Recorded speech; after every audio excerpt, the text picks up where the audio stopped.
Hello, fellow traders. 'Tis I, TheRumpledOne, coming to you on Tuesday, December the 23rd. The year's 2025. Let's talk trading. Consistency during chaos.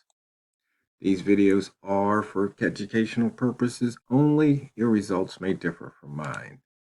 And let's have risk management in place so during the chaos of trading, we don't lose more than we're willing to lose while we trade. I missed yesterday's video, had a slight injury. I'm okay, but also it's a short trading week, and so it looks like the bank holiday is going to be Thursday, Friday, so I probably won't put out any more videos this week and see everybody back here next week. But consistency during chaos.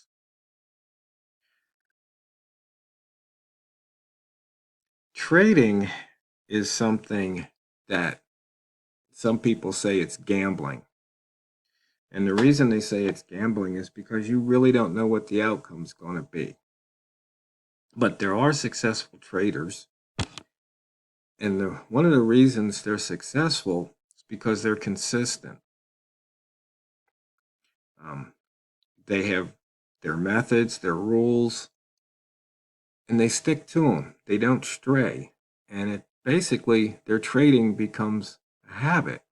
How they trade, what they do, what they don't do, it's all developed through repetition. And that repetition basically burns those pathways in your brain and it becomes a habit. And as the habits, science and studies have shown,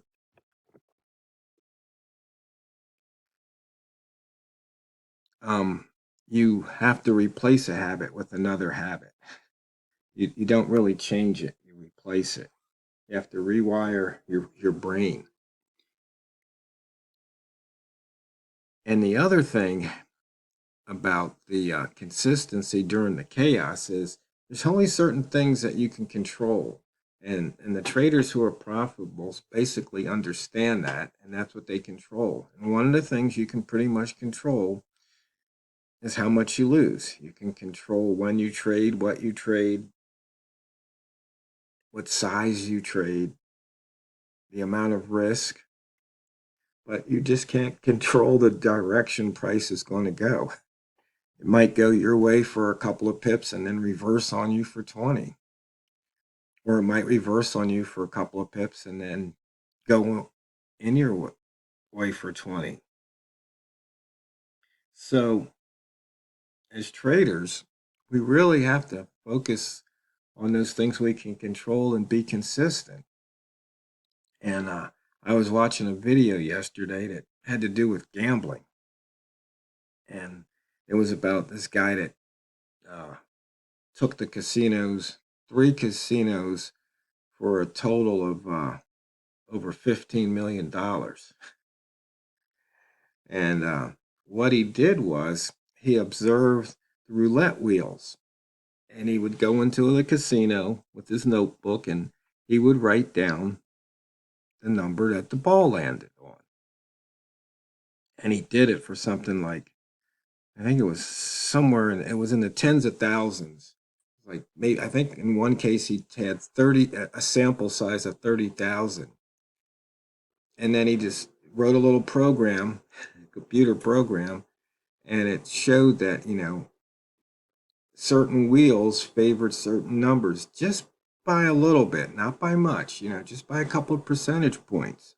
But that was enough. He goes, I can win big. And that's what he did. He wound up going around the world and getting banned from the casinos. It was very interesting. But what he did was he stuck to his guns, even when things looked darker. And there was another gambling video. In fact, I might be getting the two slightly confused, where the guy was playing poker. No, not poker. He's playing blackjack. And what he did was he, he was going to bet big, and he had an agreement with the casinos where if he bet, what was it, $100,000 or more, if he lost that, he would get a 20% rebate. So for every dollar he lost, he'd get 20 cents back. So he figured out that he could take the casinos, and he did. And in fact, he took 3 casinos that way, and then finally he got banned. But, and both these stories just show that you have to be consistent, because even when things look bad, even when you had hit that losing streak, if you stick to your guns, you might come back, and you might come roaring back. And that's what they did. And so as traders in this Forex market, that's what we're talking about now, but it goes across any trading, whether it's commodities, equities, cryptos, it's the same thing. If you can find a pattern, if you can find a statistic, or if you can just find a method that gives you just a slight chance of winning, so long as you put your rules around it, stick to your rules,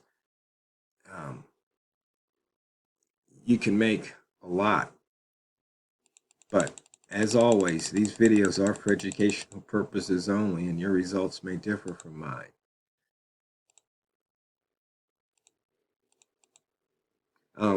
And one of the things that I bring this up is because I've been working on this price action score, and it really has been working out pretty well. The main thing is I don't get inflected nearly as much as I used to. And it just basically you wait. In this case here, you see there's 4 in a row, and then on the 5th one, you might go long. Now,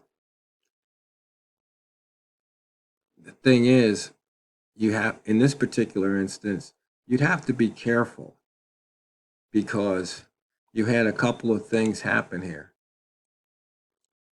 You had the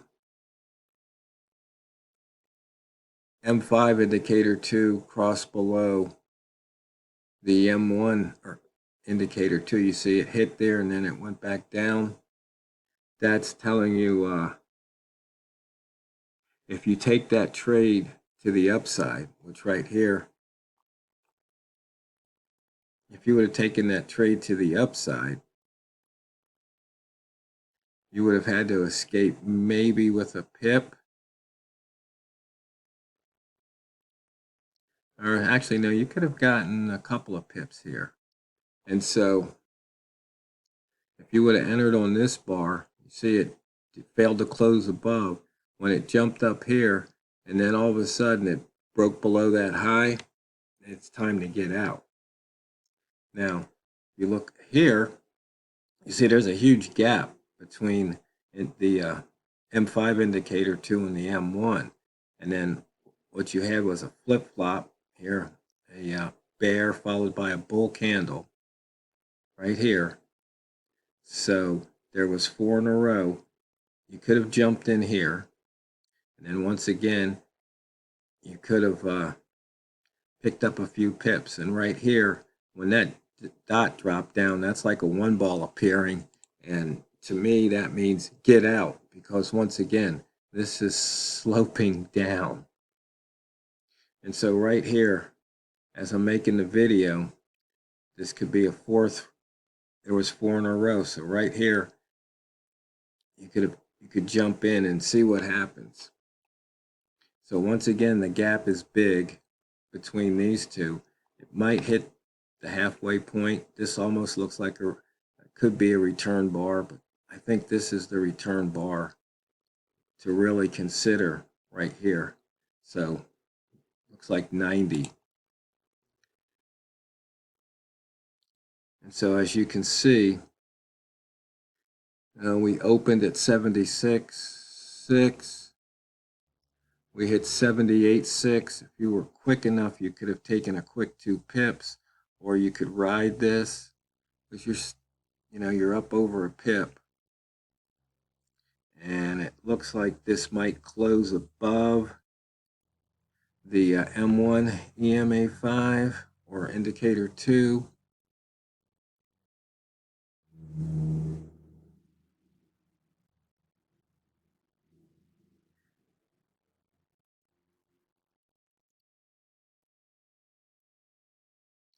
And you see what happened there. Price dropped down. Now, you could ride this, or you could take your 2 pips. So once again, what do your rules say? One of the things that I've been doing is if I get up 2 pips, I'll put a 15-point trailing stop on it and just see what happens. Now, a lot of times I'll get taken out on what I call these washes. It'll pull back and then go forward like it just did there. And even though this is a bear candle, you can see it still has a positive price action score. And for those of you just tuning in, the price action score is calculated by looking at the previous candles open, high, mid, low, and close. And if the price, for every one of those levels, the price is above, you get a +1. And for every one that's below, you get a -1. And so you can see here, this candle closed above the low, the open, and the midpoint. So that's why it was a +1. And as I mentioned, you see here, if you had gotten in, what was that, 76, you'd be up 4 pips. That's a nice little ride. You can see here, it's bouncing off that EMA5. And there was a 1 ball. When that dropped down and there was a 1 ball, my rule is get out. And as you can see, that would have been smart once again.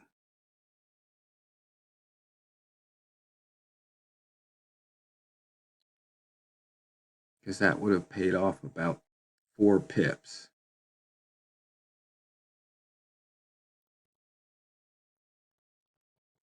So once again, you have to have that consistency. You set up the rules. You have odds in your favor over the long haul. Anything can happen in the short term. It's the long haul. It's the long game.